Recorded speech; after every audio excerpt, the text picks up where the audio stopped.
हरिओम। एक बात पे ज़रा गौर करना, बड़ा अचरज की बात है और ये युगों युगों से होता ही आया है। बात ये है कि जिस मकान में आप रह रहे हैं,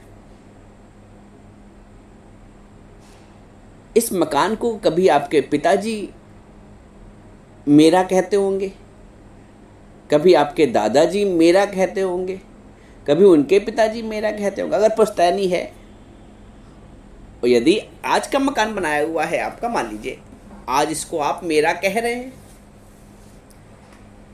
कल आपकी संतान मेरा कहेगी, कल तक आपकी सासू माँ मेरा घर मेरा घर, मेरा गहना, मेरे चीज़ें, मेरा मेरा रट रही थी। मान लीजिए आज वो नहीं है। कहना ये चाहते हैं कि जो मेरा मेरा कह रहा था वो तो आज नहीं है, लेकिन जो वस्तु मेरी कहला रही थी वो आज भी है। जो जड़ वस्तु जो 1 इंच भी इधर से उधर नहीं हो सकती,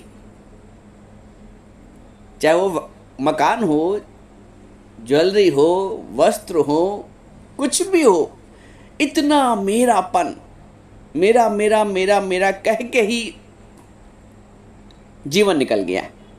लेकिन चीज तो मेरी अंत तक नहीं हुई। रटा मैंने जीवन भर मेरा मेरा, चीज अंत तक भी, एक चीज भी तो अंत तक नहीं हुई अपनी। एक गहरा विषय है, सोच के देखो इतना मेरापन क्यों।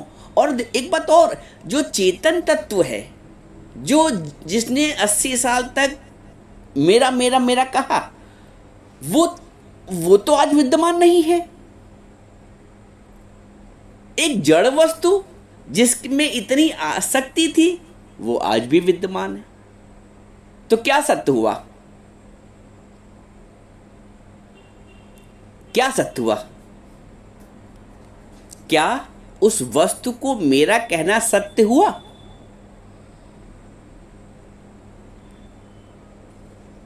वो अलग बात है कि वो वस्तु भी एक दिन नहीं रहेगी, वो मकान भी एक दिन नहीं रहेंगे, वो वस्त्र भी जो छोड़े गए वो एक दिन नहीं रहेंगे। परंतु जिसने जीवन भर मेरा रटा वो कहाँ चला गया?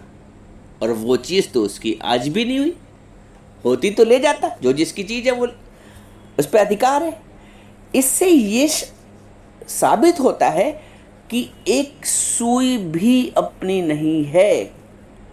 एक गहरा चिंतन का विषय है। और इतना मेरापन, अपनी ना होने के बाद भी इतना अपनापन, और कहीं वास्तव में तुमको ये अधिकार होता कि तुम ले जाओ अपने साथ, तो क्या करते? एक सुई भी अपनी नहीं है और अधिकार और मेरापन इतना। ये जो मेरापन है ना, अवांछनीय है, अनैतिक है, अधिकृत है। पराई चीज को मेरा कहने पे सजा मिलती है। आप होटल में जाएं, सारी चीज आपके लिए है। वो बेड, वो सोफा वहां पड़ा रहता है, वो पंखा जो एसी लगा हुआ है, रिमोट रखा है, टीवी रखा है, लेकिन आप ये चाहो कि एक रिमोट भी उस होटल से अपने जेब में रख लाएं, आप पकड़े जाएंगे। आप हॉस्पिटल में सारी चीज प्रयोग में लाते हैं, आप कहो उसकी एक चादर भी अपने घर तहा के ले आए, पकड़े जाएंगे,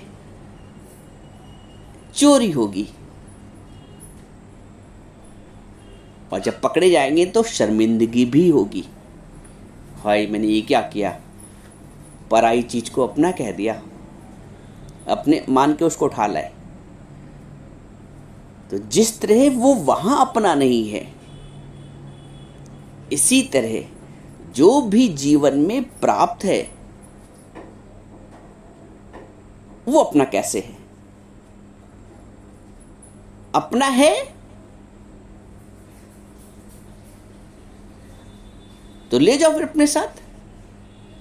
अगर अस्पताल की चादर तुम्हारी है, बेडशीट, तो तुम ले आओ अपने साथ। तुम कहोगे नहीं जी मेरी कैसे है, वो मेरे लिए थी पर मेरी नहीं है। होटल का एक चम्मच भी अपने घर नहीं लेके आओगे। आप कहोगे नहीं भाई वो मेरे लिए था, मेरे लिए, मेरा थोड़ी है।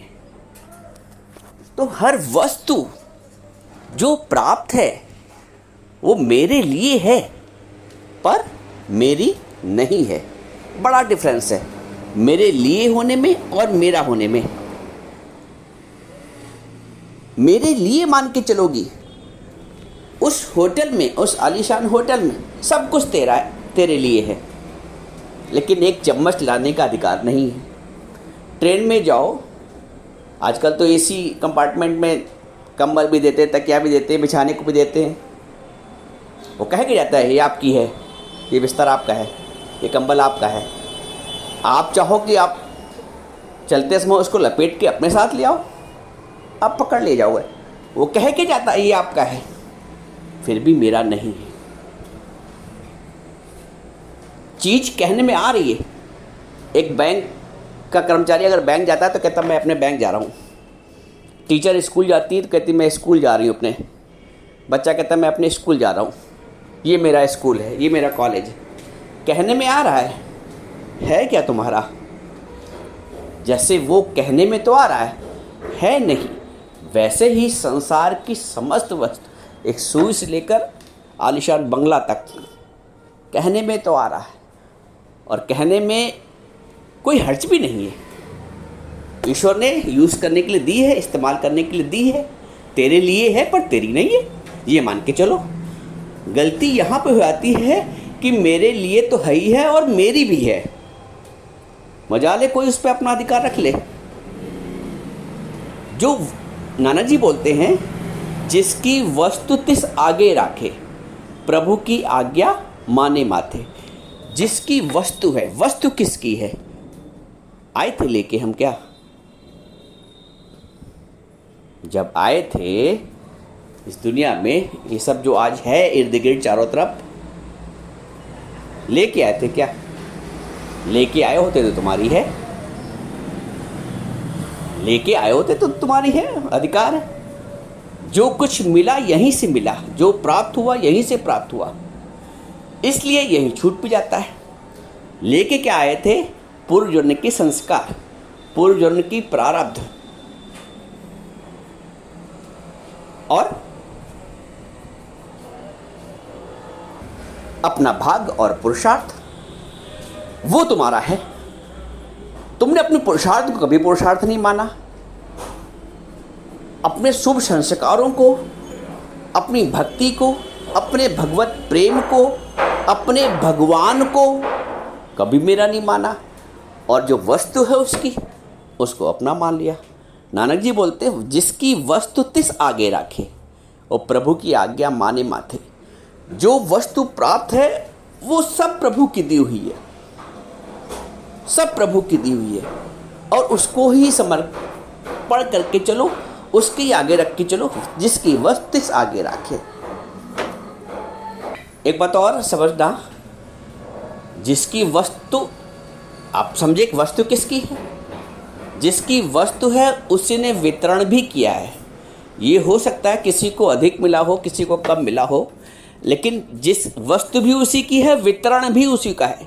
कभी कभी लोगों को ये शिकायत होती है कि हमको कम प्राप्त हुई, उसको तो अधिक मिल गया। मान लो बंटवारा भी हुआ, कुछ 19-20 हो भी गया, अब जिसके हक में 19 आया है उसका मन चल रहा है, उसका जीवन उसी में नरक बना हुआ है, उसके पास ज़्यादा चला गया। यहाँ तो अन्याय हो गया। मैं उनके लिए बात कह रहा हूँ कि वस्तु भी उसी की और वितरण भी उसी का है। उसने अनुपात लगाया है, तुम्हारे अनुपात में जो आना था वो आ गया। कोई भी वस्तु हो जो हमारे हक में था, उस हक को कोई रोक नहीं सकता है।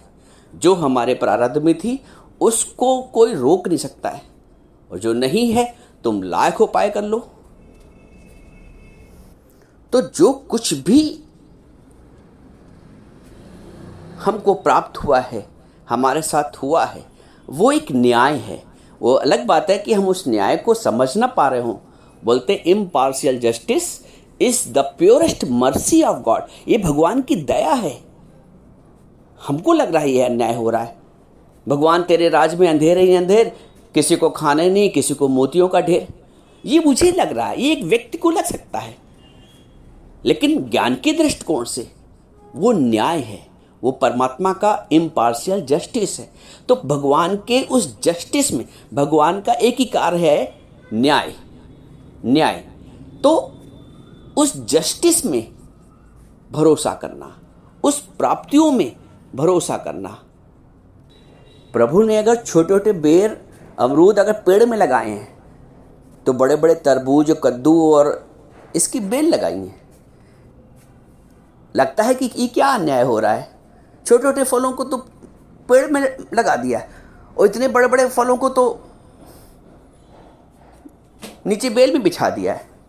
एक व्यक्ति भगवान की इस लीला को मन में विचार ही कर रहा था, पेड़ के नीचे लेटा लेटा, उतनी देर में एक बेर ऊपर से उसके खोपड़े पे टप्प से गिरा। आप उसने सोचा, अरे भगवान, वाकई में तूने न्याय किया है। अगर तुमने पेड़ में बेर की जगह कद्दू लटका दिया होता, तरबूज लटका दिया होता, तो मेरी खोपड़ी का क्या हालत होता। दृष्टांत ये बताता है कि जो भी प्रकृति के द्वारा प्रदत्त है उसमें संतुष्ट रहना। जिसकी वस्तु तिस आगे राखे, प्रभु की आज्ञा माने माथे। वस्तु भी उसी की है और वितरण भी उसी का है। जिस अनुपात में प्राप्त है उसमें संतुष्ट रहो। तेरे फूलों से भी प्यार, तेरे कांटों से भी प्यार। कल आपको बोला था ना कि करो ना शिकवे, करो ना पुकार, 2 दिन का जीवन शुक्र से गुजार। प्रभु की व्यवस्था में विश्वास रखना, उसी की वस्तु, उसी का वितरण। अब आज के बाद कभी मन में ये अश्रद्धा का भाव रहना, कभी मन में अन्याय का भाव रहना कि मेरे साथ अन्याय हुआ, कुछ अन्याय नहीं हुआ है।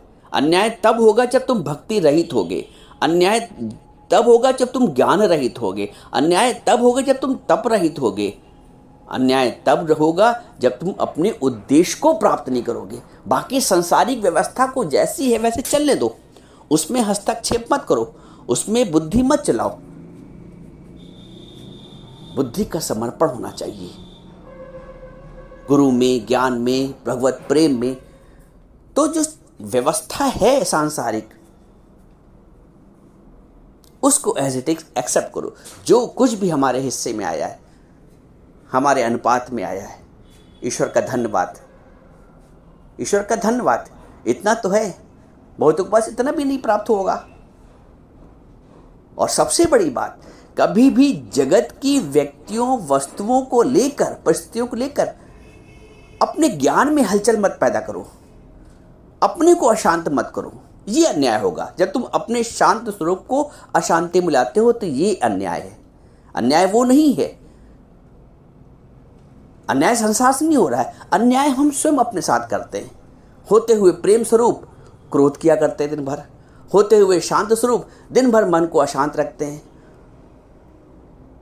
होते हुए ज्ञान स्वरूप दिन भर अज्ञान की बातें, करतूत पशु की मानस जात, लोग पचारा करे दिन रात। तो ये अन्याय है। तो अपने साथ न्याय करना सीखो। जो तुम्हारा स्वयं का है, प्रेम, करुणा, क्षमा, मुदिता, प्रसन्नता, प्रसन्न रहने का गुण, ये तुम्हारा अपना है। ये तुम्हें खरीदना नहीं पड़ेगा, ये किसी से उधार नहीं लेना पड़ेगा। रहो प्रसन्न। प्रसन्न रहना ही भक्ति है, प्रसन्न रहना ही पूजा है। दिखाओ आज से प्रसन्न रह के, करो पूजा, हर हाल में प्रसन्न रहने के दिखाओ। भगवान ने बोला है गीता में, प्रसन्न चित्त वाला व्यक्ति मुझे पसंद है। ब्रह्मभूता प्रसन्नात्मा न शोचति कांक्षति। प्रसन्नचित व्यक्ति वो न आकांक्षा करता है, न कुछ सोचता है, और यही भक्ति है।